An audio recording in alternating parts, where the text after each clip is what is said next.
Doctor, can we talk about cancer a little bit? Various types out there. What are some of the things that you've seen in terms of your patients, and what some of the things that you've been able to do? A better thing to talk about in relationship to, well, I will talk about that, right?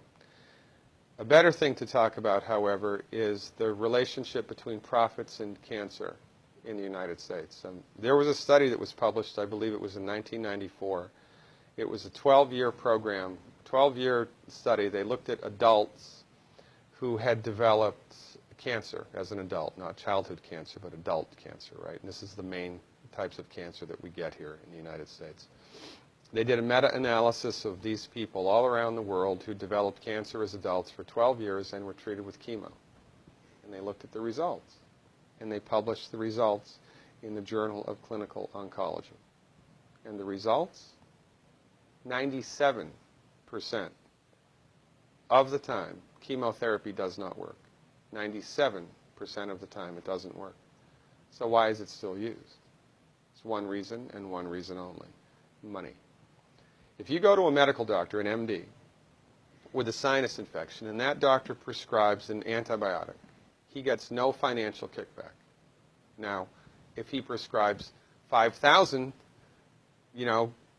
of that antibiotic in 1 month, the drug company that makes it might send him to Cancun for a conference, right? Mm-hmm. But he gets no direct remuneration. It's not with chemotherapeutic drugs.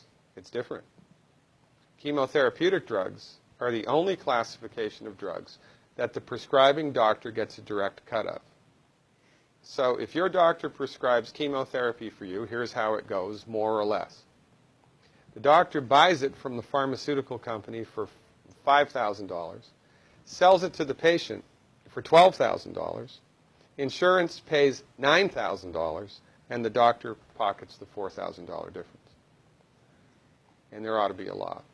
The only reason chemotherapy is used is because doctors make money from it. Period. It doesn't work 97% of the time.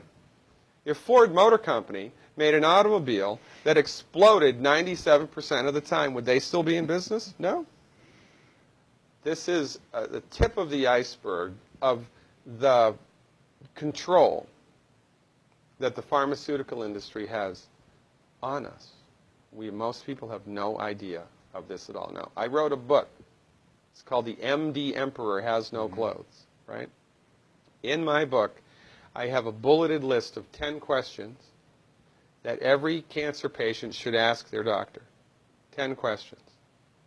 I've had patients kicked out, literally, kicked out of the oncologist's office because the doctor was PO'd that the patient was asking him these questions. And these are just common sense questions. Cancer treatment in the United States, we have lost the war on cancer. We have lost the war on cancer. Why? Because cancer is not a reductionistic phenomenon. Cancer is a holistic phenomenon. And when you try to bring a reductionistic methodology like drugs and surgery to bear on a holistic phenomenon, you will completely miss the boat each and every time. You cannot do it. Medical doctors are like colorblind art critics. They can see that that's a boat. They can see the black and white outline, but they're completely blind to all of the colors and textures that make up the substance of the thing. It's no difference with cancer. The reason that people get cancer in the United States and the reason that we have completely lousy outcomes is because medical doctors are driving the research bus. When women get together and do a 5K run for breast cancer, all of that money, do you think any of that money goes to nutritional research? Do you think any of that money goes to homeopathic research or acupuncture or traditional Chinese medicine or naturopathic research? No. All of it goes to drugs and surgery, which do not work. Now, why aren't those women running for selenium?